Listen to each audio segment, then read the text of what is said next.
My name's Kathleen, and shortly I'll be handing over to Joe.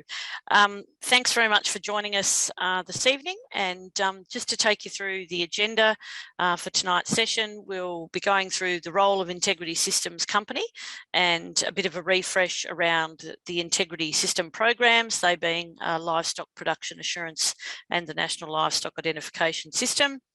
Then we'll take you through a recent development to the MyMLA program, and it being your gateway into LPA now. And then we'll look at LPA accreditation and record keeping, and in particular the first three LPA requirements in detail this evening. So where does Integrity Systems Company fit in the red meat sector here in Australia? Well, ISC is a subsidiary of Meat and Livestock Australia, which is a service provider to industry. So MLA and ISC provide industry services on behalf of the red meat sector. Now, the organisations in the top row on that slide there, they're focused on policy and strategy. So they advocate on behalf of producers to decision makers. They're often referred to as peak industry councils, and they represent different sectors of the industry. Now, all those organisations there have separate roles, but they all work together to support industry for the future. Now, Meat and Livestock Australia, so next slide there, MLA is responsible for research, development, adoption and marketing activities on behalf of the red meat industry. We do that by collaborating with the Australian government and the wider red meat industry, and we invest in initiatives that contribute to producer profitability, sustainability and global competitiveness. And those priorities that we invest in, they're outlined in the MLA 5-year strategic plan, which also speaks to the red meat industry out to 2030 strategic plan. So, and those documents are guided by some of those peak industry councils that you saw on that other slide. And how does MLA do all that R&D and marketing? Well, we invest those transaction levies that producers pay when they sell livestock, and those funds are matched by Australian government funds up to a certain point, and that's invested in R&D and marketing. So Integrity Systems Company, so that's the subsidiary of MLA, we manage and deliver Australia's red meat integrity system. Now, the red meat integrity system ensures that Australian red meat is safe to eat and fully traceable. It provides on-farm assurance, animal identification and lifetime traceability, and it underpins the selling system here in Australia, and it gives confidence to buyers, retailers and consumers. And just to put all of that into context as to why the integrity system is really important, the red meat industry in Australia is a $28 billion industry. There's 400,000 jobs, so it employs 400,000 people across 80,000 businesses, and we supply product, Australian red meat, into 100 global markets all around the world. So just as a quick refresher, there are two programs which work together to underpin our industry's food safety and traceability on farm. Now, LPA, or Livestock Production Assurance, that's all about on-farm assurance covering on-farm management of food safety, animal welfare and biosecurity, and we'll touch on some of those elements in detail this evening. LPA is the tick of assurance for your product from producer through to consumer, and it demonstrates the professionalism of the industry and underpins market access for Australian red meat. The other program that makes up the red meat integrity system is the National Livestock Identification System, or NLIS, which I'm sure you're most familiar with. And it's all about identification and traceability, and it tracks the location of every animal throughout its life. It's mandatory for producers, and it's endorsed by major supply chain stakeholders. It's also underpinned by state and territory legislation, and it means that we have the ability to track livestock during disease or food safety incidences. Now, there are a couple of other elements to the red meat integrity system, they being the Property Identification Code, or PICS, record keeping, and also the National Vendor Declaration. Next slide there. Now, recent studies undertaken by Integrity Systems Company have highlighted that our key domestic and export markets continue to value quality and safety when selecting red meat. And it's important to note that when livestock producers, regardless of their size, become part of the integrity system, that they commit to producing a product of a high quality, and they agree to manage their livestock and their properties or their farms in accordance with those LPA requirements. And there's 7 of them, and we're going to touch on 3 of them tonight. And then next week at part 2 webinar, we'll follow that up with the next 4 requirements. Now, the linkage of on-farm assurance through LPA and identification and traceability through NLIS brings the quality and the safety elements together. Now, the system supports domestic and international markets, and because of this, our red meat products are trusted all around the world and highly sought after. Now, there are multiple producers and many properties which make up the Australian red meat industry, but the integrity system is about delivering one measure of quality through one integrity system. And it's really important to note that we all have a role to play to ensure that we can stand by what we sell. So next slide. So we've just given a really quick refresher about the various elements or the programs that make up the red meat integrity system. For the remainder of the webinar, and I am going to hand over to Jo, so it's a quick one for me tonight, we're going to go into some more detail around livestock production assurance in particular. So we're kicking off getting into the more detail about the livestock production assurance program, and just recapping on what Kathleen's covered is that the LPA is our on-farm assurance program, and it covers the food safety, animal welfare and biosecurity components. And we'll outline, I guess, in a bit more detail how the program then provides that evidence of that history of food safety, welfare and biosecurity, and how those animals have been treated on farm. So your on-farm practices through the with the livestock, and how that information and evidence is transferred through the value chain, and what your role is as a producer to do that. But the majority of Australian red meat processors do require that livestock is sourced from LPA accredited properties. So when you're LPA accredited, that means you have the maximum range of markets that you can access. And it does also mean that you have made a commitment, and I think Kathleen mentioned this just before. So there is a commitment in there to be accredited, and you commit to carrying out on-farm practices that support the integrity of the system, and that is verified when you sign your LPA NBDs for livestock movements. So I guess right up front, we just want to stress that the NBD is a legal declaration, so it is really important that you understand what you've committed to, what you're signing, and that you know what the requirements are for your records that back up that signature on that NBD. And that's we'll cover a bit more of that tonight, and also in next Tuesday's webinar. So there is a fairly busy diagram on the right-hand side of the slide, and I don't expect you to sort of take it all in.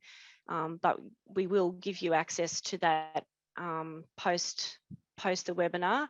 But we have tried to make a big effort to show people how it's all connected, because we do all these bits and pieces. We're going to talk about all the bits of things that you're going to do for LPA, and what you do for NLIS.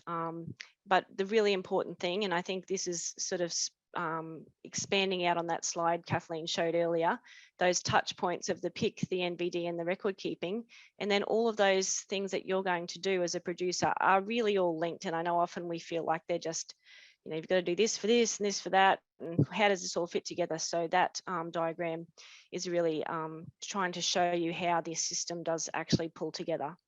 But tonight we're going to talk about the LPA side of the system and what you need to do to meet your requirements.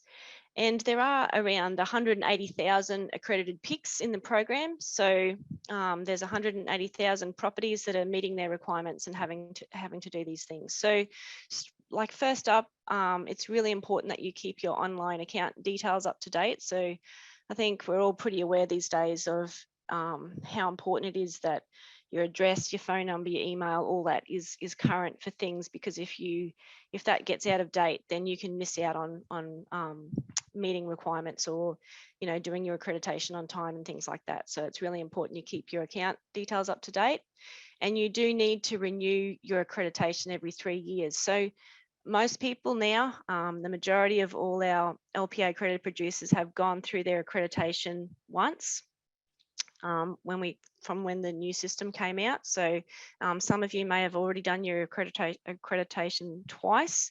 So yep, so just it's 3 years is a bit of time between visiting back to that, going through that process, but it does come around every 3 years. So you need to make sure that you're aware of that. In the meantime, in between accreditations, you do need to meet those requirements. So that means managing your property and your livestock according to those requirements, and we're going to run through those in more detail, and keeping those records that you need to keep as evidence that you are meeting those requirements. We're not going to talk about audits tonight, but that we will talk about that next week. But that is the sort of the final part of LPA, is making sure that you're doing everything, and that when you're requested to participate in audit, you've got everything there ready to go.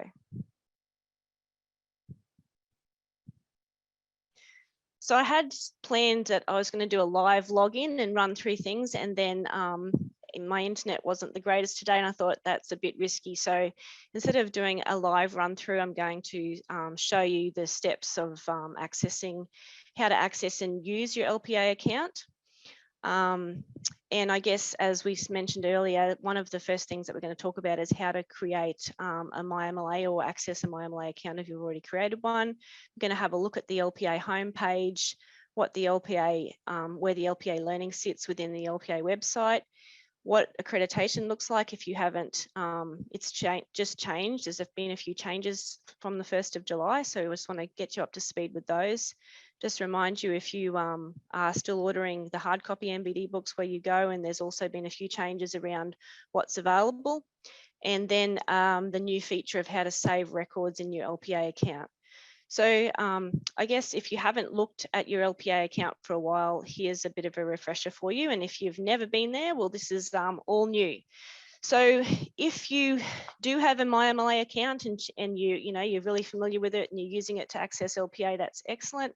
If you haven't been into your account for a while, or you've never accessed your LPA account, from the 1st of July, there's a new way to access LPA, and that is through MyMLA. Now, MyMLA is a consolidation of all the products and services that MLA offers, and it's really trying to simplify things for people so that you can just go to one place, and that's where you're going to access everything. So might take a little bit to get used to if you're not been using it, but once you've set up MyMLA and you use that to access everything, I think you'll find it's a great time saver for you. So just go into the next slide. So whatever URL or web link you're using to get to LPA, don't be surprised that the first screen you come to is going to say welcome to MyMLA. So if you have a MyMLA account, log in. If you've clicked login, if you've forgotten your password, then it comes up with the option to reset your password. But if you don't have a MyMLA account, bit of a tongue twister, you click sign up, and then it goes through a process. And this is sort of the first step in the process. So you use your email address, you click sign up, it sends you an email to verify, and then you have to fill in a bit more information, and then you get your account set up. Once your account is set up, then there's a process of linking your integrity accounts, and that includes LPA. It also includes NLIS, MSA, and LDL if you're in those programs. But the first page, and if you haven't been into MyMLA for a while, but you do have an account, you'll notice it's a bit different. So once you've gone through the process of linking your accounts, you can either go to this little section up the top to access them, which is how it always has been, or now there's this new catalogue of, and it goes further down the page than that, of where you can access not just integrity and feedback accounts, but all of these other options now. So it's everything on that one page. And once you click this little drop down button, that's what it expands out to, and this is access the NVDs, buy your books, blah blah blah. All of those things come up, and you can just click on those links to get straight through. The other great thing about MyMLA is it does let you set up the customized dashboard. So I couldn't show you the whole screen on that previous page, but if you'd scroll down, then this dashboard sits down there and you can customize that to, this is set to Delanal where I live, so I can have a look at the weather here. You can have a look at the whatever markets you might be following. All of these are little gadgets and widgets and things that you can customize to whatever you want to look at. So it is a handy little dashboard to give you the information you're after. So once you've clicked on that you want to get through to LPA, you get this screen saying redirecting to LPA. Now, if you've just got one LPA account, you'll just have the one pick and user ID come up and you can click on that. Or if you've got more than one, you'll have to select the one you want to work with. And then you'll get to the home screen, which has an option to get back to the MyMLA dashboard. And it's got all your menu items up here. Now, if you haven't been in for a while, if your accreditation is due, then you're probably going to have some alerts sitting up at the top. So these alerts, most of them are dismissible. So once you've had a look at them, you can just click the little X and say, yep, I've read that. I don't need to have that sitting on my homepage anymore. But the ones that don't have the little X mean that you have to do something to get rid of them. And the main one is that your accreditation is due. So I've just taken this off one of our test accounts. And once your accreditation is overdue, the only way that you can then access anything else in the account is to complete that accreditation. Just excuse me. So that's how you deal with the alerts. This one, some people come in and find that they haven't completed animal welfare training, and we'll talk about that soon, but that is something that you do need to do because it is required for an audit. So you don't have to do it immediately, but it's just going to sit there until you've completed that, reminding you that that's something that you need to do. So the account page, that if you click on the menu item at the top that says account, you'll come to this page where all your details are, and this is where you do need to make sure that you have all your details up to date. So we're also now requiring an ABN just so that we can verify, cross-verify things. And if you don't have an ABN or you're not sure of your ABN at the time, you will need to say this. You will need to tick this box to say that you don't have one. But down the bottom of this page is the option to update your details. And these are all the other sort of regular account options that are there, like changing your password. You can look at what you've purchased, any communications history you've had with ISC, certificates you've been issued, other programs you belong to. If you have a third-party authorization, so someone else might be accessing your LPA account. If you want to leave LPA, if you have corrective action requests from an audit, or record keeping, which we'll talk about soon. So if you are coming in to do your accreditation, this is something that's going to be new. This is the page you come to, and it's basically telling you to do your accreditation, you need to review the learning, these are the learning modules for LPA. And then you need to complete the assessment, which is over here, and then you complete the declaration and make the payment. So when you come in, these are all the learning modules. You click on each one of these, it opens up into a module where you work your way through the questions and answering. As you work your way through the modules, when you complete them, you get a blue tick in each of these boxes to show that you've completed the learning. And you don't have to complete the learning to go and do the assessment. It's really highly recommended. It is required if you are a brand new accreditation, but you must complete this one. It's not going to force you to do it, but it is required if you get audited. You do need to show that at least you've gone through that module, because that is the training to show that you understand your requirements under animal welfare. And if you don't do it, you're going to get that alert on your homepage permanently sitting there saying you haven't done this yet. So make sure you do that one. Come over to the assessment and declaration. You've got this little thing here now saying go digital with ENVD. If you click learn more, it's going to pop out this box saying you're not yet eligible for a digital discount, and this is the option that's coming up with your accreditation now. But basically, if you do want to have a cheaper accreditation, you need to access ENVD. So you're only going to get this coming up on your accreditation page if you've never used ENVD before. If you've used ENVD, this won't come up. But if it does come up, just click through, follow the prompt, access ENVD, have a play around, create a draft consignment. And then if you come back to this page after creating a draft assignment in ENVD, then when you get to the part where you need to pay your accreditation fee, you will have the option to access the discount. So there are two prices for accreditation now. So if you choose to go digital and access ENVDs, then you're paying $60 without GST plus GST. Or if you choose to not take that option, that you don't want to, you don't want to use ENVD ever, then you'll need to go with this option, which is $90, and that's sticking with the paper-based hard copy books. So I really, really encourage you all. It doesn't mean that you have to use ENVD for every consignment. It just means you need to give it a go and have a look in there and create a draft and, hopefully use it for some of your consignments.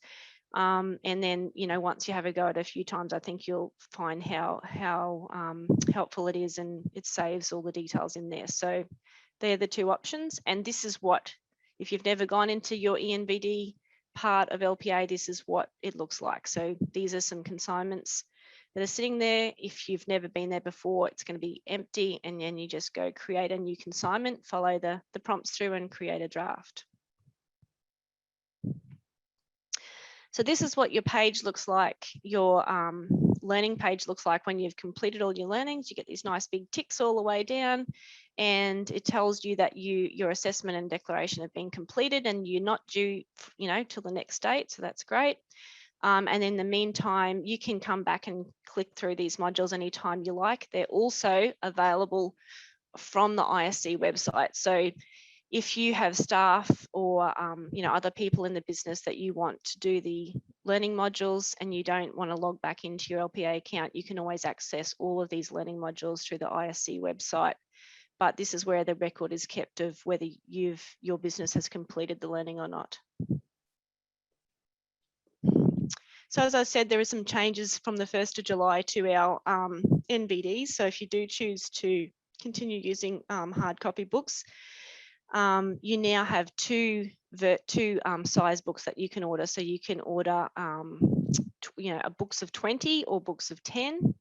And if you're also MSA accredited, your MSA declarations are now included in your LPA NVD books. So you just get them, they're free. And so you pay the same price, whether they're LPA and MSA or just NVDs. So you get those in two sizes as well.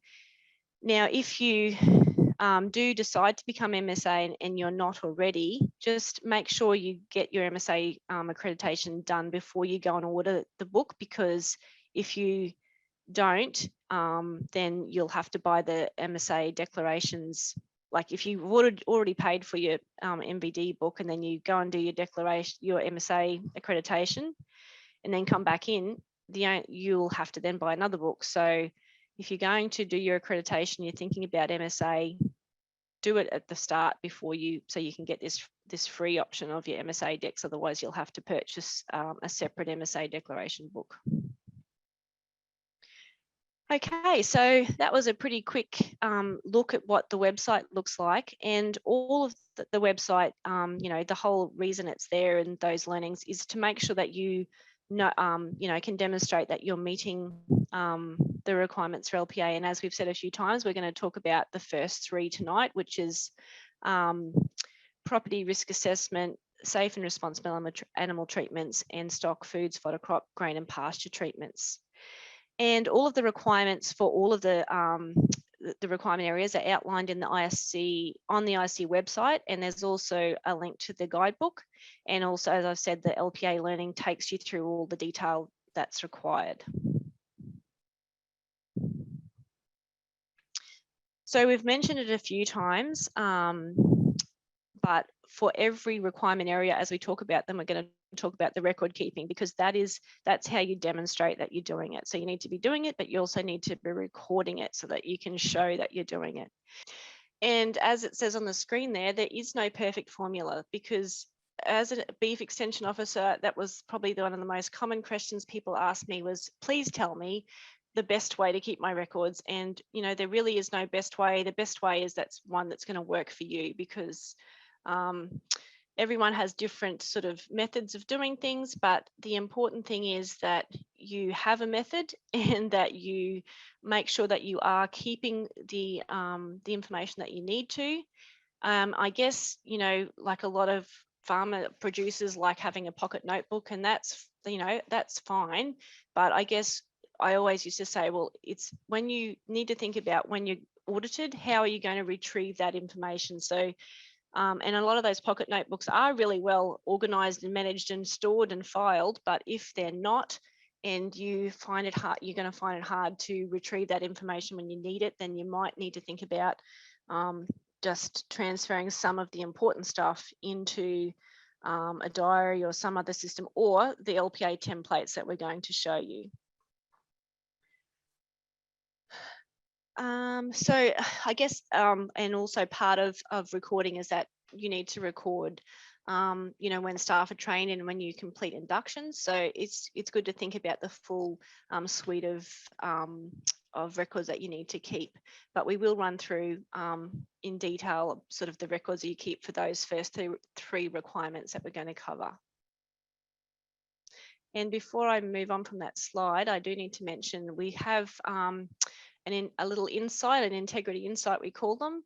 So just a bit of extra information. We do have the templates that align to these, to the 7 areas. And you can download the record keeping templates both from the ISC and the LPA website, and they're free. And you can also order a hard copy of the template, the whole booklet that has all of the templates in them. And part of accreditation now is, and this has just come in from the 1st of July, when you complete your accreditation, if you want a hard copy, and you can actually access a hard copy of the record keeping booklet and the guidebook for free once every 3 years, so once every time you do your accreditation. But if you require extra copies, they are at a cost, but of course you could always download it and print it yourself. So I did say I was going to talk about digital record keeping. So one of the things that has happened in the LPA website in the last 12 months is that you can now upload your records into your LPA account. So, you know, going from something that a website that you might only go to once every 3 years because you're doing your accreditation, or maybe you use it, you do go to your LPA account a bit more often because that's where you order your NVD books, or you go there regularly because that's where you're completing your ENVDs, and that's excellent. Now you can also go there and you can save and store your LPA records and documents. So the great benefit of this really is that you get to keep all of those records in one location. They're saved in the cloud. It's very secure. So if you know, we've got really good security on all our systems.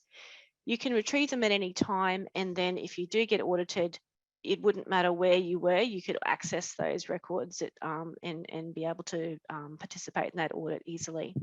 We do have a fact sheet on how to upload records into your account, and there's a link there, but we will provide it. And the thing that's really cool is that property risk assessments and farm biosecurity plans, which are records that you probably only complete annually, like you do it once and then you need to review it annually. Those records can be completed entirely digitally, and I'll show you how we do that in a bit in the next few slides. So this is what your LPA account looks like when you logged into your account. You need to go, as I said, from your account page down to this record keeping link. Click on that, and this page will pop up, and it will say, do you want to add a record? And these are the 2 records you can complete completely digitally, but you can also still upload whatever. If you've already got a biosecurity plan and you want to use that on paper, or you've already got a property risk assessment and you want to use that, then you can definitely still upload them, or you can complete them digitally, which I'll show you in a minute. And then if you hit this drop down arrow here, it goes all the way down here. There's all the different records that you can add. And you just click which one you want. So this one is your animal welfare certificate. You can just click add record, and then it goes to the option of how you upload that. Once you've uploaded a record, you can search for them. So you can search through all the records that you've uploaded in the past. You can delete them, you can edit them. You know, if you've started them and you haven't finished them, they sit here in progress, so that it's quite flexible. And yeah, I encourage you to jump in and have a look and have a play. Like, you're not going to do anything wrong, you're not going to break it. If you upload something and it's the wrong thing, you can just delete it out. So that now has brought us through to when we're going to get into a bit more detail about what are the actual records, or the details of the records you need to keep for the requirement areas. And we're going to look at requirement 1, which is about property risk assessments. So, I mean, the real basis of LPA is food safety. Like, that's number 1. We're supplying food to customers and consumers. We really need to know that food's going to be safe. And that is really why it's important, because we need to make sure that the livestock that we're producing have not been exposed to anything that's, you know, sites on your property that are unacceptably contaminated. For example, with persistent chemicals such as dip sites or physical contaminants, because there is always risks that could happen, and we really need to manage those risks. So I know it sort of sounds very sort of formal, doing a risk assessment, but really it's just about making sure that the meat that you produce from your farm is going to be safe, and that's really important. There are common sort of risks that happen on farms, and you do need to think about all of these. You need to document them and file them, and you need to have a map that shows where those risks are on your property. And you do need to update the risk assessment, you know, if something changes. So like, you might buy some more land, or you might have a change of how you manage something on your property. So you need to think about, when something changes, have you considered if there's any risks in that change? So we'll just go on to how you record that. So as I said, you do need a map, and you know, the map can be, some people have beautifully created maps that are satellite images, images taken, photographs of their, or they can be a hand-drawn map just like this one. So it doesn't need to be, you know, it's just got to be able to identify where the risks are, identify what paddock they're in, and so that you can then link that map to your assessment of that risk and how you're managing it. So once you've got your map, then you need to have some kind of documentation that then relates to the risks you've identified. So for example, a very common risk on a lot of properties is a rubbish dump, because we always have sort of gear and, you know, old bits of machinery and stuff that sort of accumulates, but you need to make sure that you've managed that risk. And generally the easiest way is to fence the dump out and make sure that the gates are always kept closed. Another common risk is having old plunge dips or spray races and things like that, or, you know, areas that have been treated for termites, and you just need to have a way that you're managing that risk. So you're either done soil tests and made sure that the residue risk isn't there, or you have fenced those areas out and you're keeping stock away from those areas you know that are contaminated. Another common thing is that animals have access to sheds, old buildings, you know, old vehicles, where there could be lead, there could be batteries, there could be sump oil, it could be dog food, chook food, all of those things where livestock really they can't have access to those things because they are all risks. So you need to identify that as risk and how you're managing it. Now, the cool thing about property risk assessments is that this is one of the ones that you can complete completely digitally in your LPA account. So if you're in your account and you say you want to create a property risk assessment, you can, if you have a current one and you don't want to go through the process of doing it all again, you can upload it by just saying, I want to upload a digital copy of one I've already got, or you just work your way through this little screen. You put in the risks, say, for example, rubbish dump, why the reason you've identified the risk, because there's potential for livestock to access contaminants such as lead, batteries or sump oil, and then how you're managing it. You've fenced the dump off, and and livestock no longer have access, and it's in your staff training records, your staff induction, that all staff know that the gates to the dump are always to be kept closed. You do need to make sure, if you're going to go through this option, that you upload a property map. So you just click on this and it asks you to, what file, find the file that of your property map, you upload that. If you've already got a property management plan, you might want to upload that.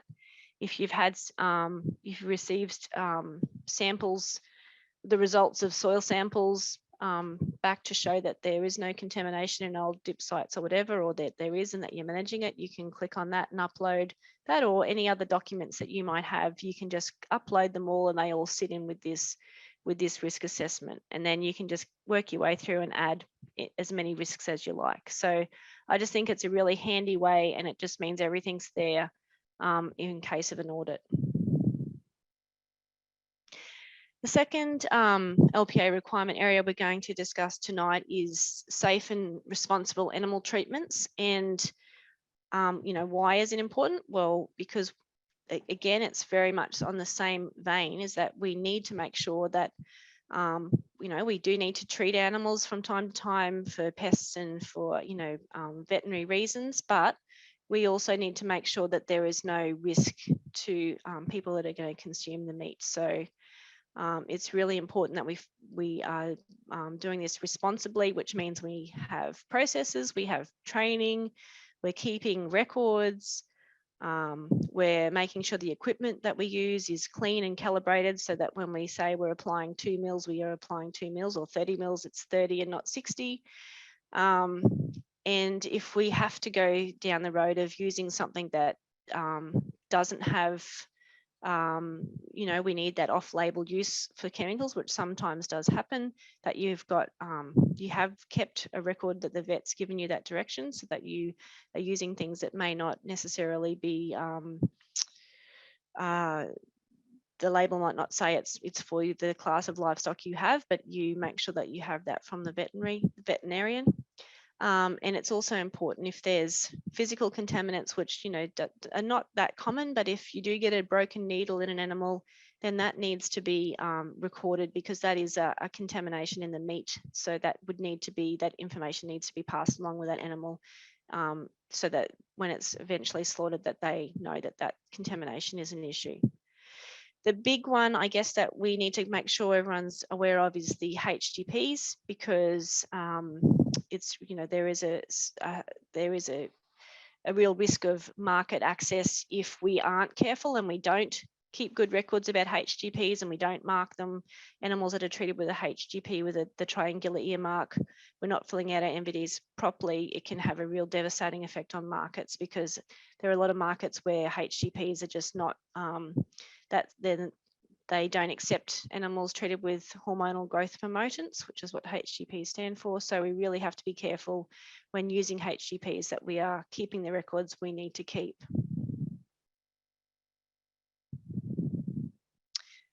And this is one of the templates that you can use. So you can download this from the ISC or the LPA website as a PDF or a Word document, and then you can fill it in if you want to. You could just, you can also download it as an Excel spreadsheet, or you can create your own spreadsheet, as long as you're keeping all of the information that's required here. So you need to make sure that you have the treatment date, what livestock were treated, that you can identify them as a herd or what class of livestock, what the product was, the batch number, expiry, the dose rate, who treated them, is there a withholding period, is there an export slaughter interval, what was the date that they were safe for slaughter if there was one, Was there any adverse reactions? Was there any broken needles?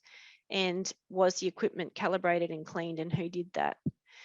It is sometimes hard to gather this information if you don't have a plan about it before you do it. So when you're buying in products and you throw the box away or you throw the labels away and you haven't recorded the batch number, that can be really annoying. So either make sure you take a photo on your phone, like that's a good way to keep records, so that you've got the batch number and expiry date. Or the other thing you can do is if you've just ask your supplier to add the batch number expiry date to the invoice, and so therefore you can always go back and have a look when you bought that product, and you'll be able to pick that up from there. So just make sure you have a way of keeping that. Part of those records that are, to do with this requirement, which is making sure that you're using safe and responsible animal treatments, is keeping an inventory of all the chemicals and vet chemicals that you use, so that you're very on the ball with when things are going to be out of date or when they're going to expire, and that you know what you've got in the shed, and you're keeping a good track of that. So now we're on to the final requirement we're going to cover tonight, which is stock foods, fodder crops, grain and pasture treatments. And again, it's all about making sure that the meat that's produced from the livestock that you have is safe, because we don't want those we don't want any level of chemical, or definitely we don't want unacceptable chemical contamination going into our supply chain, because it's the effect it could have on our markets is really quite devastating. So to meet this requirement, you need to keep a number of different records depending on what you're going to do. So we'll run through quite a few templates, and you might not need all of them because you might not be growing your own crops, or you might not be purchasing in feed. But if you are, then you do need to keep records of all of those things. And you need to have systems to identify if livestock that may have become contaminated or may have had access to feed that's contaminated, that you're able to identify them and keep them separate. Or if they are on the NVD, you'll know that if you do sell livestock that have had possibly been contaminated, that you can identify them and say, well, okay, they've been in a paddock where they shouldn't have been, but this was the date it was sprayed, and this is when they'll be out of their withholding period. And again, you need to be able to map or identify any contaminated sites. And you do need to be able to source commodity vendor declarations for when you purchase in feed.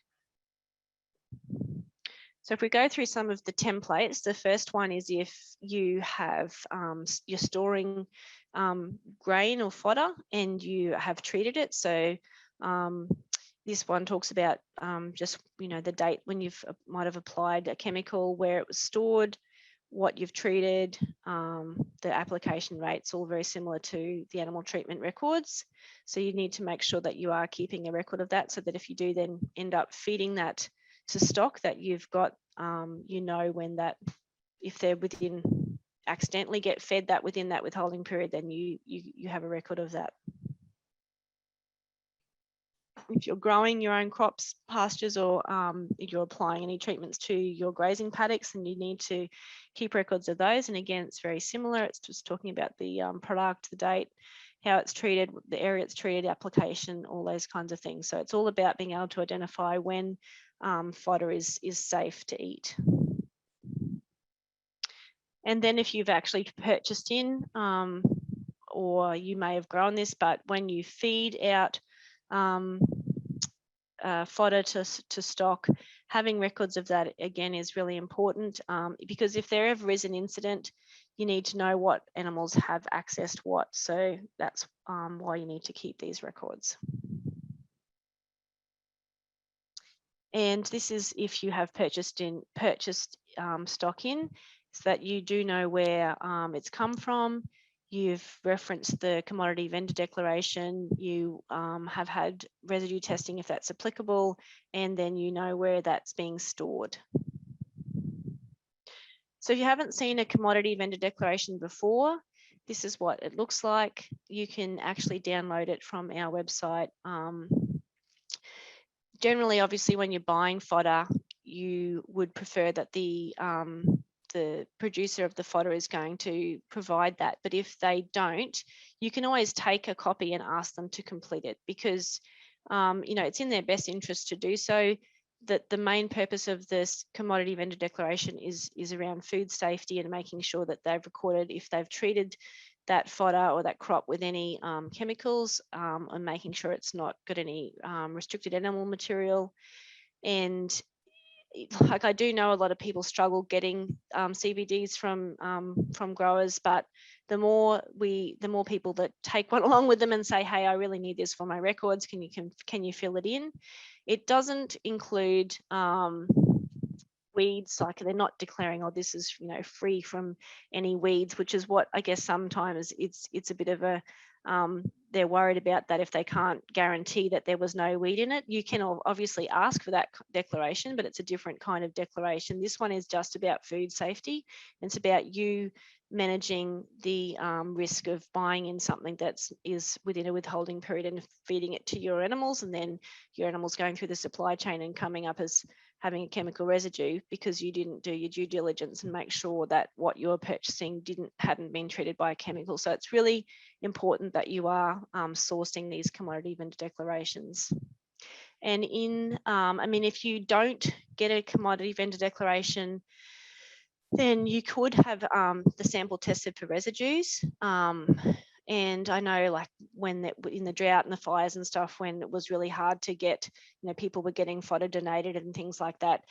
If you are worried about if you've got stuff and you don't have the commodity vendor dec, then really you should be applying a 60-day withholding, because you don't have the information about what that fodder might have been treated with.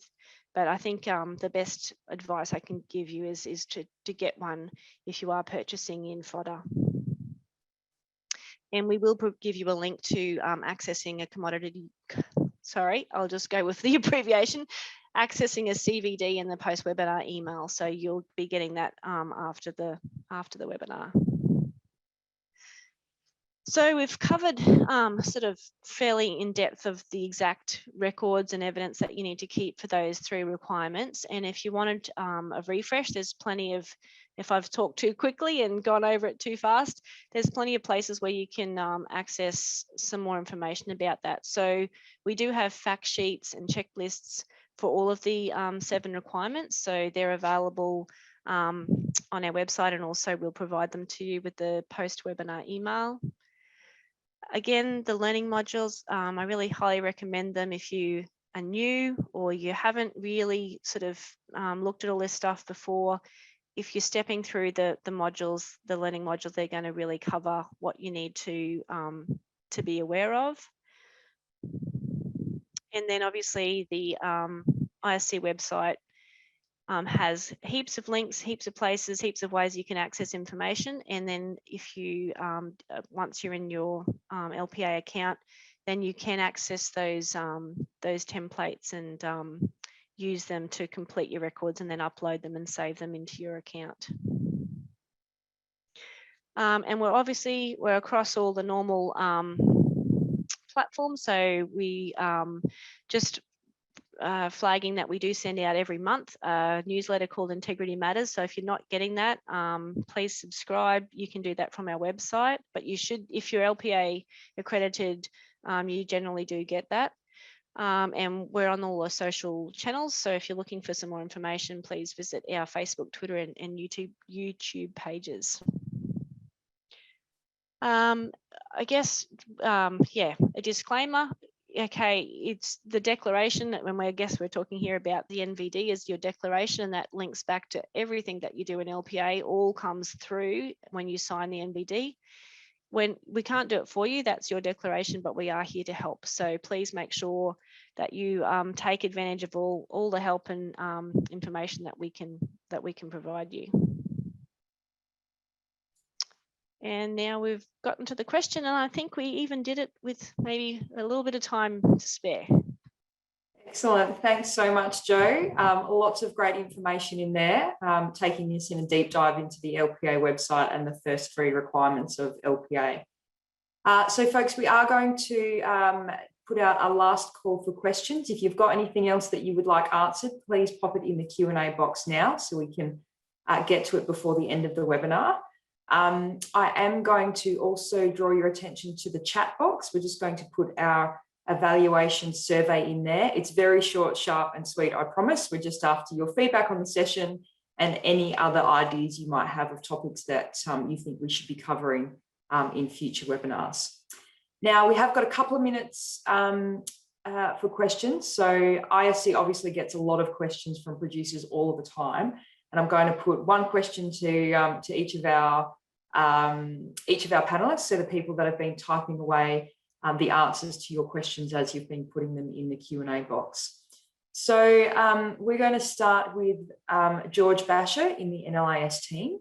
So George, a lot of people online tonight might be doing the majority of these things for their LPA accreditation. What are some of the areas that perhaps are easy to overlook on farm, or some of those common areas that perhaps producers might not necessarily think of? There are a couple. The first one probably the NLIS transfers. So not doing the NLIS transfers, and the auditors, when they do go out and check, they do check the transfers. And as Jo has been talking about all night for the last hour, fill in the templates. So they'll go over, ask you for your templates and show evidence that you've done all the requirements, that you filled in all these templates and you've got your stock away from dangerous, whether it's feed or post. So they're the main ones. Okay, thanks, George. So we'll be taking a look at those NLIS transfers in next week's webinar. So make sure you come back for that one. Now, Callum, we'll have a quick chat with you. Now, a lot of the time ISC gets the question about whether their PIC is actually already LPA accredited or not. So are you able to give some guidance as to what to do if you're not sure if your PIC is already accredited? Thanks, Dee. Hey, everyone. So if you're unsure, first of all, if you're unsure if your PIC details are correct or you're in the process of obtaining a new PIC number, firstly, you actually need to contact your state department, as they are in charge of managing the PIC records. So you can contact them to confirm that the PIC records have been updated with your details and have all the correct information. And once you've confirmed that the PIC records are accurate with your state department, you can then log into your LPA account through MyMalay to confirm the accreditation status of your LPA account. And you can also check when you're next due to renew your LPA accreditation. So if you do notice that you are overdue, you can then complete that online to renew it. If you do have any issues with the LPA accreditation, you require any assistance with renewing it, or you need help setting up an LPA account to begin with, you can contact the LPA help desk by emailing lpa@integritysystems.com.au, or you can give them a call on 1800 683 111. But yeah, don't worry if you haven't got those details written down, because we will distribute the information that is discussed tonight in the coming days. Excellent. Thanks, Callum. Now, last question, Kathleen, we'll come over to you. Some guidance on how long we need to be keeping those LPA records for. Are you able to set us straight on that one? Thanks, Dee. I can set you straight, but unfortunately, like most things, it does depend on the state that you're from. So you can check with your state department, and it also depends on what types of records we're talking about. But the recommendation, the requirement from Integrity Systems Company is that you do keep those records for 7 years is the safest bet. And certainly if you are required for an audit, you can be called on to provide those records for that length of time.